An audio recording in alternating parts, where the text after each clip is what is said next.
Thank you very much for joining us today. So I am Sharon from SLS Marketing Consultancy, and I'm going to be hosting you for this masterclass today, Creating Effective Customer Personas. Welcome, and thank you for joining us. This is the second in our May Marketing Masterclass series. So if you were here last week, we love to have you back. And if it's your first time, welcome. So over the next sort of half an hour, 45 minutes, we're going to really look at what a customer persona is, and then why it's essential for marketing success. If you're going to spend time creating a customer persona and doing that work, how are you going to use it? And is it going to be of benefit? I'm then going to briefly talk you through how to create one step by step. And the reason I say briefly at this point is because actually what we will do a bit later is we're going to come back to that and we're going to try and build one of your customer personas live today. Don't worry, you don't need to share anything. You can do that in the comfort of your own office, room, wherever you are. I will just guide you along the way. We'll show you how applying what you learn from your personas to your marketing can help you. And then once we've built our own personas, there will be opportunity to ask some questions as you're doing that. We'll then talk about next steps. So you should have received a PDF template to help build your persona. No obligation to use it. It's just there as a guide if you think it'll be helpful. Otherwise, you can use paper or pen, or you may already know your persona and you just want some reassurance that you're heading in the right direction. So the aim of this session today, a bit different to some of our other masterclasses, is to be a little bit more hands-on, a bit more practical, so you come away with something physically. So let me continue. So you might be thinking, who are you? Well, I listen to you. I know you said your name's Sharon and you run a marketing consultancy, but tell me a bit more.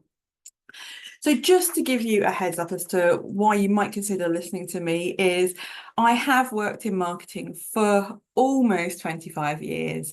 And I've worked for some of the largest brands here in the UK to sole traders, small businesses, and pretty much everything in between. Why is that important? It's not like a bragging right, say, oh, I've worked there for 25 years. It's about what I've learned along the way. And actually, that's what I'm really here to share with you today, is to share how you can use marketing to be its most effective. So in that time, in my experience, I have helped business owners cut through the noise and get results. And a lot of people I speak to may be doing marketing right now, but maybe aren't getting the results. And establishing your personas is just one way in which you can help to make your marketing more effective.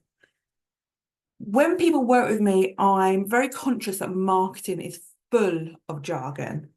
There couldn't be any more acronyms if it tried, from your SEO and your PPC, so your CTR to it goes on. I try to cut through all that. Sometimes I might slip back in. If I do, and you're not sure what I'm talking about, please pull me back out. But I do try and just be really honest. I'm a massive believer in marketing has to really work for you. I could sit here and tell you what all the textbooks say, and what every expert says you should do X, Y, and Z. Well, if you did that, you really wouldn't have time to run your own business. So for me, it's all about making it really practical, understandable, and doable. And that's part of the reason I started up my own company, is to give small businesses maybe the support they deserve, to cut through all that jargon and to apply all those learnings. And the reality is, through my career, I've spent, large sums of money. I've also generated large sums of money. But in doing that, I've got a real understanding of what works and what doesn't.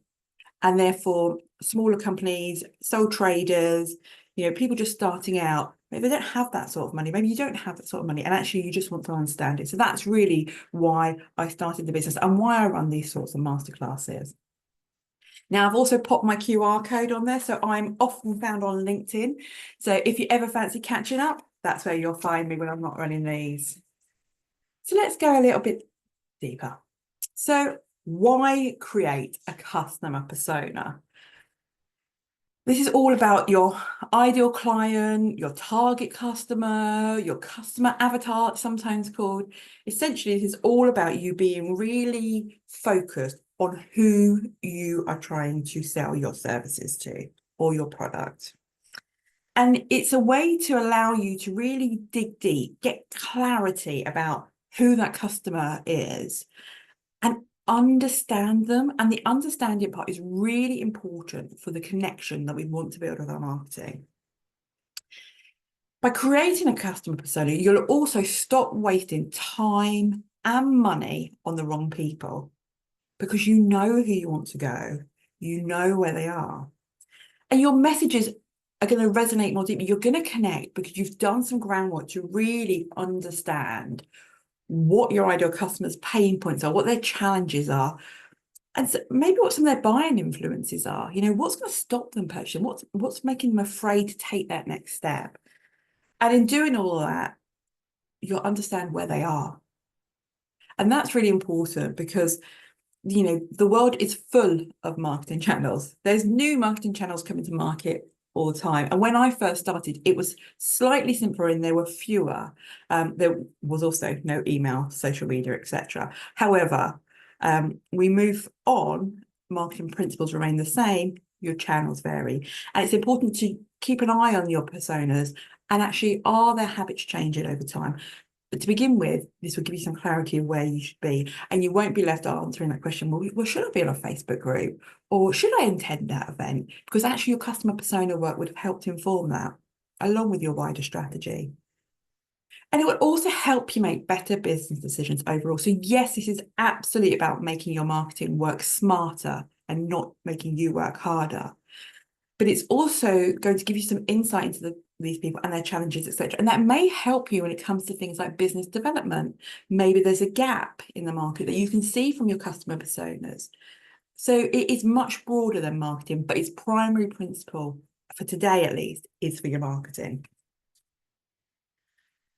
And a lot of people say, oh, I'm for everybody. I'm for everybody. It's like, do you know what? There may be people that buy, or, you know, everyone could potentially buy your products.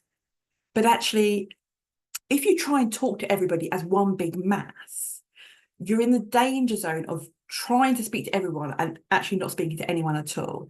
And this is because you're not being able to connect. You're not being able to be specific, you know, when you're talking. And when I was preparing this, I was thinking, well, what's a good example? And I thought, well, actually, the one I'm going to share with you today is, if you think in your mind of a famous maybe sportswear and footwear company, you know, in the sports arena. Now, if you think of that, a brand, and it could be any brand, there's many large brands within that area, they appeal to lots of different people. But in their marketing, they don't say, we offer sportswear and sports footwear and come to us. They break it down, and they do that because they know that different people have different needs. So one of their customer personas, let's say customer persona A, may be young males. It's not, they're looking for footwear, but it's not so much about functional, it's about fashion. It's about keeping up with people. It's about fear of missing out. So that could be one customer persona. And that's a really, really narrow description I've just given there, but it's for illustrative purposes. Well, they will be marketed very differently, and their messaging will be very, very different to maybe, I don't know, an elite golf specialist, you know, player. So we call golf player, we'll call them. A golfer, that's the word. So an elite golfer, for example, or a professional, you know, if you're at that level, you won't be in the same place as the young male fashion conscious, fear of missing out person. You'll be in a very different place, and your needs will be different.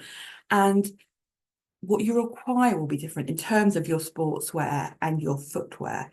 So it allows, by building your customer personas, you can talk to different groups of people in different ways. And yes, you will have more than one customer persona, inevitably, particularly as your business grows. But it's really important to start with who's your main group of customers. So let me talk a little bit more about what is a persona. So I've got the word semi-fictional here. So it is a semi-fictional profile of your ideal client. So think of that ideal client. Who's that person that your business is built to serve? And the reason I say semi-fictional is because you want to try and base it on real data, insights, experience, as I say here. And that could be customer service data, it could be TripAdvisor or Trustpilot insights. It could be understanding the sales data. It could just be engagement with your customers and really you just knowing them particularly well. So you want to really factor in as much as you can to influence it. So your thoughts, any data that you've got from internal or external to create that ideal client persona. And it isn't just as I gave a very brief example before, young males. It goes much deeper. It's about their needs. You really want to understand their behavior, their challenges, what's going to stop them purchasing from you. So it's a very detailed piece of work. It doesn't have to be lots of lines writing. It could be bullets. You can use illustrations if that's how your mind works. But the whole premise is it's really about making smarter marketing choices. So I'm hoping that this will become a little bit clearer as we go along, particularly if you haven't done this before. But think of your persona as that sort of description of who you want to work with. But let me be clear. It is not a guess or a stereotype. You're not just going to make something up in terms of what you think a persona is. You really do want to base it, even if you don't have any of that data or insights, on your experience. What have you witnessed, seen, heard? What can you also find out by just having a look around, using search engines, AI, etc., to really understand the person. So it isn't just a guess or a stereotype. It also is not only about demographics. Demographics feature into it, but if you've seen the template I've sent round, it's a very small part. And when we come to actually try and build your personas later, you'll see that as well. But that does help because, something like geography, the location, will absolutely help you. If you are looking at targeting PPC ads, for example, you might just want to pick on a geographic region because maybe that's where your shop is based or your consultancy is based. So it is more than just demographics. It's also not a one-time exercise. Yes, you need to start. Yes, you need to create your first persona. But also you want to be really conscious that as your business grows and as you learn more, your persona will evolve. And also, as your business grows and maybe you launch additional services or products, maybe you will attract new customer personas.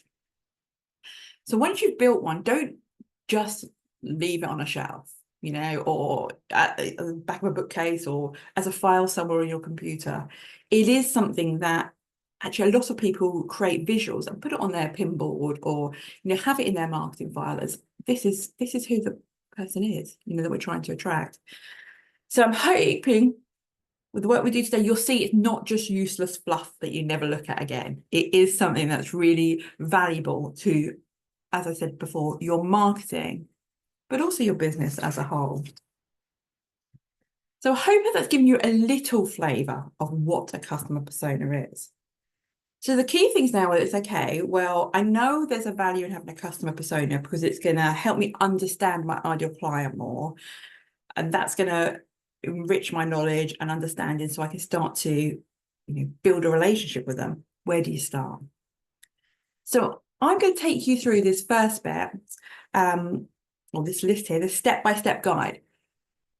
Fairly quickly, I'm going to go into a little bit of detail, but not a huge amount, because what we're going to do shortly is we're going to come back into it, and I'm going to ask you to try and do this for your customer, clients, target audience, whatever phrasing you choose, very, very shortly. But the key thing about building a persona is you need to be specific. So you would start with your demographics, your age, your occupation, your location, those typical things that we often hear about. Maybe your location is a region or a rural area. Maybe it's a continent. Maybe it's a postcode, whatever is right for your business. Once you know that, you'll start to look at the challenges and pain points. And what I mean by that is when you think of your ideal customer, the person you're building this customer persona on, what's keeping them up at night? What's frustrating them? What problems are they facing? Once you've articulated that, you'll then move on to things like their goals. What are they trying to achieve? And when they're buying, why are they going to buy from you? You know, maybe you offer high quality products more than maybe your competitor. Maybe you provide something that's unique. Maybe it's your personalized service, but you're going to need to articulate this as part of your customer persona work. You're also going to need to look at where they hang out. And this is really crucial because this will help you answer that question. Where do I do my marketing? Which channels do I pick? So by really thinking about your ideal customer, you'll start to go, okay, well, actually, you know, they told me they found me via Google. Okay, so I need to make sure my website ranks well. Or, oh, I bumped into somebody at a networking event. Or actually, they inquired via Insta. So you start to understand, you know, where they are, which is crucial. You'll also want to look at their buying influences. And what I mean by this is what influences them to make a purchase? Is it family and friends? Is it review websites like your Trustpilots, your Checkatrades, etc.? Are they going to look at what influencers are saying on social media channels? What's going to impact them? What's going to make them say yes or maybe no to you? So you'll need to write that down. And what are their barriers to buying going to be? What are their objections going to be? You know, is it going to be they don't know you? Maybe lack of trust? Is it going to be maybe they've got some concerns around pricing? Or is it actually they don't know how to use your product? So you'll need to make note of that. And then what you'll want to do is you want to bring your persona to life. So you could just write this, and again, like I said, it could just sit on a shelf, sit on a file on your computer, but you want to bring it to life. You want it to become part of your business's everyday language. So a great way to do that is to give your persona a name. You know, if you offer crafting services to maybe women of 40s to 60s who live in rural Cheshire, who you know, are looking to build a new hobby, but they're worried about the cost and the time. Maybe that persona is your, you know, your crafty Claire. So think about it, have a little bit of fun with it, but obviously be mindful, don't be insulting or rude. You might also want to add a picture or a selection of photos to really show what these people are like. And ultimately, the real benefit in doing this is you know your customer. You know the person you're trying to attract and talk to, and that will massively influence your messaging, whether that be in the blog, whether it be how you lay out your website, whether it be the conversations you have networking, whether it be a speaking event you have at an industry event, whether it be your post on LinkedIn this week. If you understand this, your messaging becomes much simpler. You understand their pain point, you do a post around how you overcome the pain points. You know their objections, you write a blog around why the objections, you know, don't necessarily stand anymore because you'll give them some confidence. So it's really about running through each of these elements and being clear. And you're doing that because you want your marketing to work smarter. You don't have to want to work harder. You want your marketing to do the heavy lifting for you. And it will do that if you're clear on who your ideal customer is. Because, as I've alluded to, you can tailor your messages to them. And whatever point that is, whether it's a challenge, a pain point, an influence, an objection, building trust, etc. You can tailor your messaging to that. You know where they are. So you can focus on, you know, just going on a few platforms or a few areas, you know, using a few channels that will work for them. And if you were here on my previous masterclass, we talked about the 3-3-3 rule, which was really about, you know, 3 messages on 3 channels 3 times a week, etc. So you would know your 3 channels. And it's really important that developing your persona means you can, it's like you're talking one-on-one to the person because you're talking about something relatable. You've done all that groundwork, you know all those problems. So therefore you can have marketing that really talks and it feels like it's talking, and you're using words like you, not we, it's you. You know, are you struggling with this? Are you frustrated? You know, as opposed to, well, we can use you a lot. And if you do this, you know, if you're paying attention to the persona you've developed, you understand them. You're now going to be marketing in the right places to the right audience with messaging that's going to be effective. You're creating a relationship. So therefore, you'll have improved lead quality and conversion rates. And ultimately, no matter what we say, we are all here to sell, whether that be a product or service. Our business wouldn't be here if we couldn't do that. And it will also help you say no to distractions. So if you know me, you will know that the question I'm asked most is, should I be on TikTok? And for some business owners, it's a resounding yes, absolutely you should. But maybe once you've done this work, you'll realize that most of your clients aren't there. It doesn't have to be TikTok, by the way. It could be something else. It could be Twitter. I know it's called X now. In my mind, it'll always be Twitter. You know, should I be on Twitter? I've got a friend that's always on it. They're getting great results. They're getting loads of engagement. Well, the answer to whether you should be on Twitter will be in this customer persona work. That's why it's so crucial. So there are a couple of things that you want to avoid, though. You know, you could get customer persona happy and try and make too many of them. If you have 100 clients, you should not have 100 personas. Yes, you have 100 people, but you should not have 100 personas. Your personas are really about thinking about that ideal client, and then you'll be able to group your customers that sort of fit that criteria, that, you know, fit into that mold. But when you're building your persona, don't be too vague. You know, like my first example, young males, it's a bit vague. I would need to dig deeper. Why are they doing this? What's their circle of influence? It's their friends. It's what's on social media. You know, what's going to be their barriers? Maybe parents not funding, you know, pricey trainers as an example. Be specific. And don't, as I said, create it once and never revisit it. This should be guiding your marketing. You know, in the previous session, we talked a lot about strategy and planning, and your customer persona was absolutely central to that. And as your business grows and you learn, don't forget to test and evolve it over time. You know, you will understand more and more about your customer personas the more you work with them, the more you build your marketing around it. Is it resonating? Are you getting what you're expecting from it?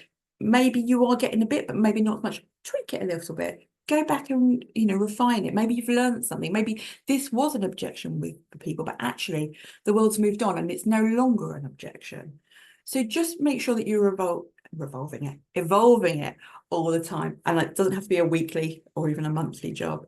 I would suggest that you feature as part of your planning, whether you do it quarterly, annually, and also look at them if your business is growing rapidly, or you're looking at maybe entering some new markets.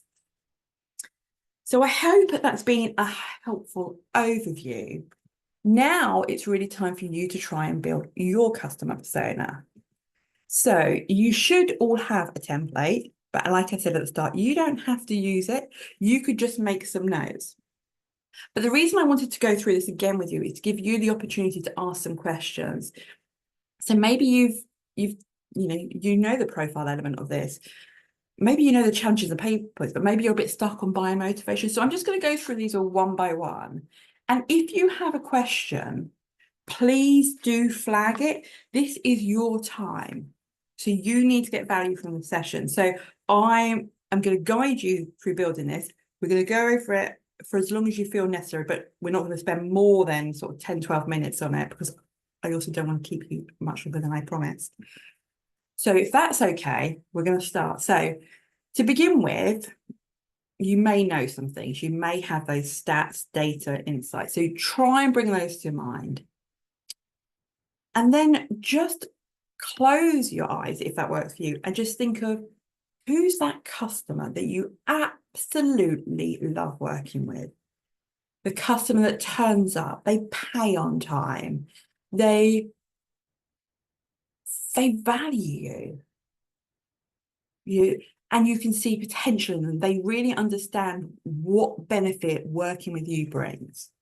So when you have that sort of formulated in your mind, and you're sure that that's the person that actually your product or service is for, then start to make some notes. So what gender are they? What age range are they?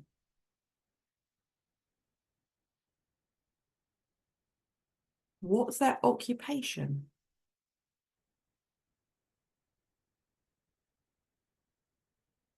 Where are they? I don't mean marketing channel, I mean physically, where are they? You know, are they local to you, your town, your city, your street? Are you in a rural area? Are you targeting rural areas? Is it about a county? Is it about a country, a continent? Have a think about it and write it down.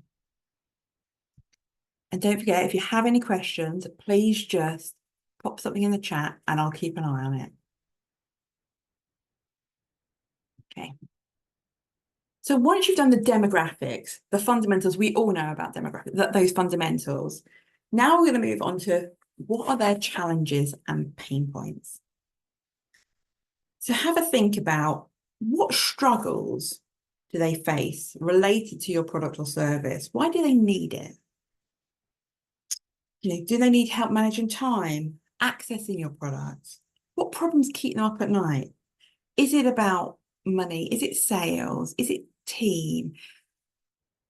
It could be anything. Maybe they don't have time for admin. Maybe they don't know how to use social media. Maybe they don't understand something. What are their challenges and pain points? So if you are a virtual administrator, as an example, maybe some of the pain points for your target market could be they're short on time. They can never get everything done. Their email box is out of control. They know they need to post on social media, but don't have someone to help them schedule. What are those things that are going on? And make sure you capture them in a way that's easy for you to understand. So when you revisit this, you know what's going on. And then consider, what are their goals? What are they looking to achieve?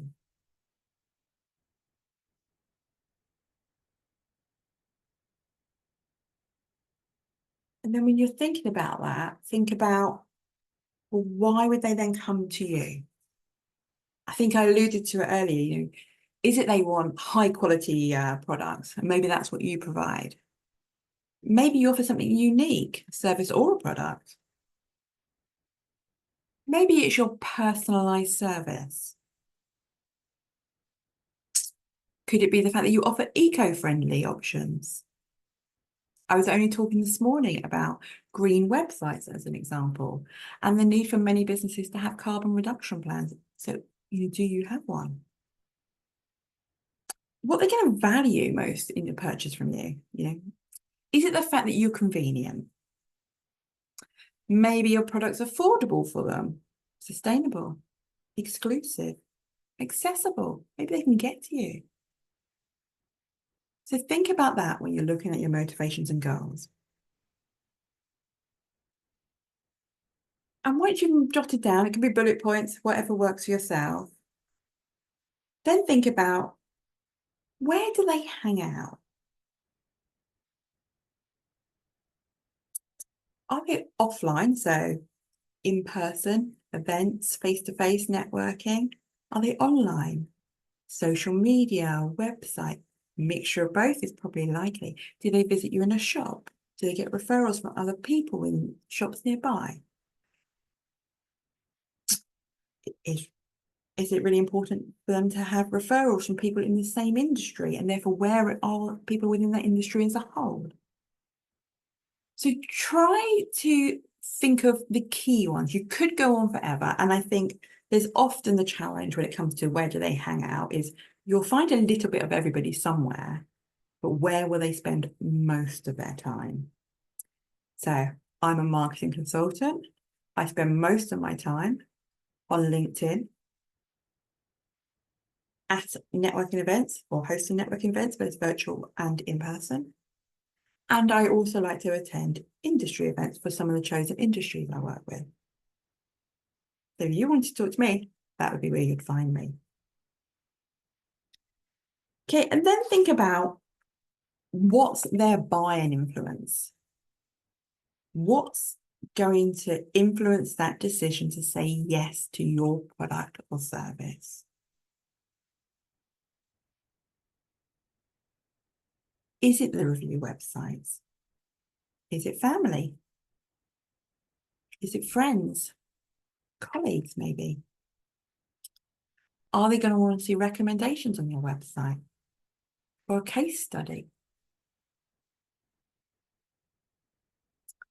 Have a think about what's going to influence them. Because if you understand where potential, again, barriers could be, you can look to overcome them.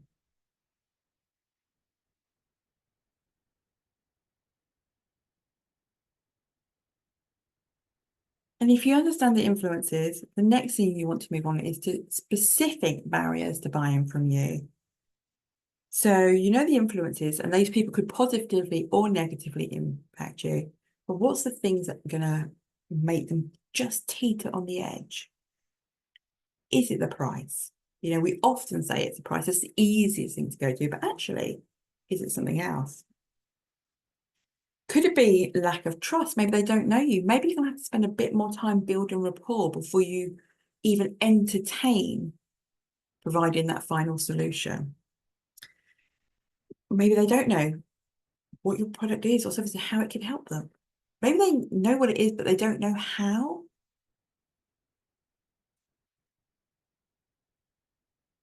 And by documenting this, you start to build up a picture of that customer. It's more than just, okay, go back to the example of young males, it's so much more. It's about really starting to unpeel the layers of who they are and what's frustrating them. What do they just need some help to do, but they want to do it, but they don't know how. And, you know, John down the road has said, no, you don't need that. But you know that it'll be a benefit to them.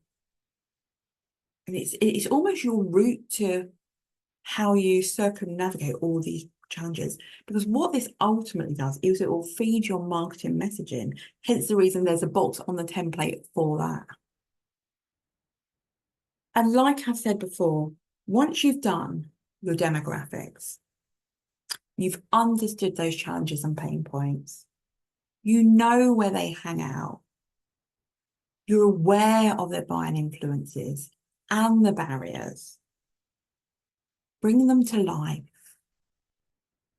give them a name or a group name, find pictures that really demonstrate. So if you were sharing this with a team, they're like, oh yeah, yeah, that makes sense to me. Because you want this to be a living and breathing document or visual that you just get it without over explanation. So you want to make sure that you've done this level of detail. And like I said, it will give you your messaging. So make notes from this, you know, have a look, challenges and pain points. What could your messaging be? What could the counter to that be? Goals, show you know what they're trying to achieve. Share, are you trying to do this? And they'll be like, oh yeah, I am. You know, what's a barrier to buying? You know, maybe they just don't know how to use whatever you're selling. Top tips, a visual demonstration. All of these things can really help.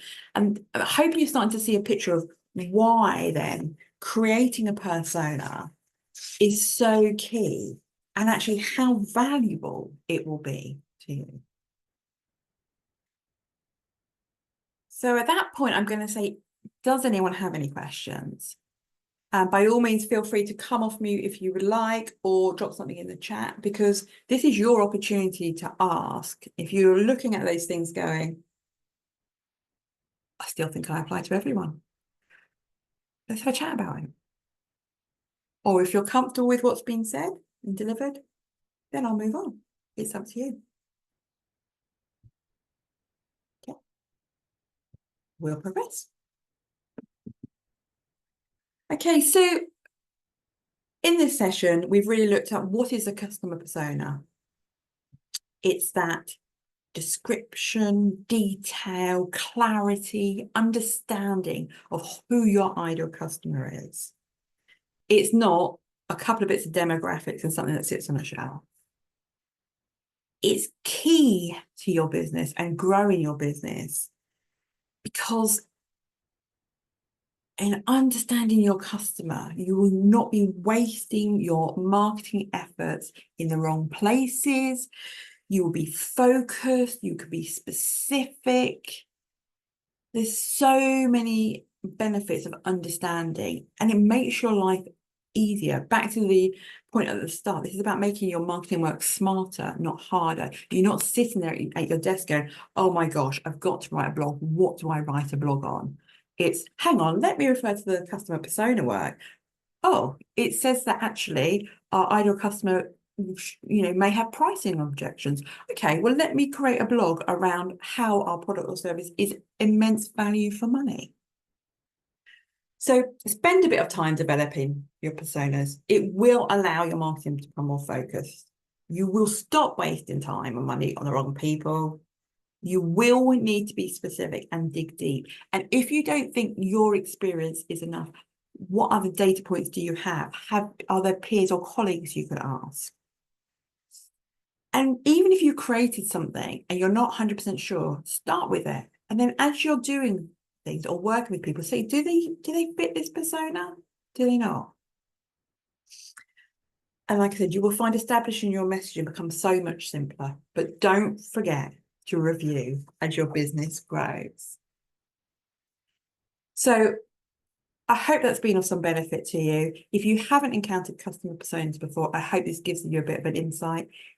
If you have, I hope it's reminded you of the importance of digging deep, really reflecting on who your customers are, and maybe you'll go away and look at, do you have more than one?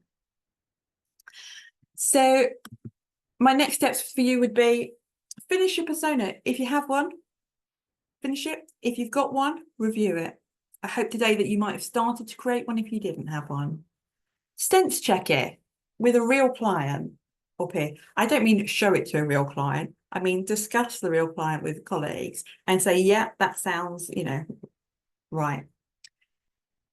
Use it to review parts of your marketing. So actually, we are currently doing this. Is that actually what our customer persona wants and needs? Yes, it may be really great that I'm posting X, Y, and Z, but actually that's not going to resonate with them. And also, am I marketing in the right place? Well, actually, these people are more likely to be here than here. So maybe I might need to adapt and revisit it. I'd say quarterly to start, and then you'll find your own business groove. If you found this of use today, we do have a third masterclass in our main marketing masterclass series, which is next Thursday at 2 p.m. So same time, same place, free and online. And that's all about creating valuable content. So I do hope you can join us for that. And the final thing is, if you are looking at taking your marketing up to the next step and really getting under the hood of things like your customer persona and your strategy and plans, then we are launching a new group program, which starts on the 5th of June for 5 weeks. And just a really, really brief amount about this. It's going to be held live online for 5 consecutive, I say Thursday, but maybe Tuesdays. I'll double check. And the sessions will be 90-minute sessions, and they will be group sessions, and there'll be an element of teaching within it. There'll be an element of working with your peers, with some structure, workbook, templates, etc. to guide you. And the hope is that you will leave that with a really tailored marketing strategy that works for you and your business, and a top-level plan that comes off the back of that. So if you are interested in that, by all means, scan the QR code or ping me an email and I can share some more details. But that is everything from me today. So thank you very much for sparing your time to come and join me to talk about customer personas. I hope you found it of value today. And if there's ever anything you need, by all means, connect with me on LinkedIn or drop me an email. Have a wonderful afternoon.